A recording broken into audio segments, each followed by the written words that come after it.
I spied through the keyhole a new kind of mannequin in a beautiful dress stood in the doorframe, her back to me. Sleep, your distinctive sleep.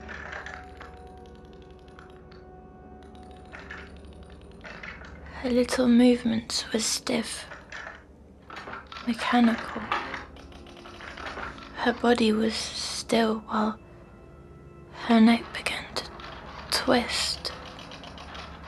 Her hair was too shimmery, her lips too wet, and her eyes too glassy, all too elegant to be real or fully fake.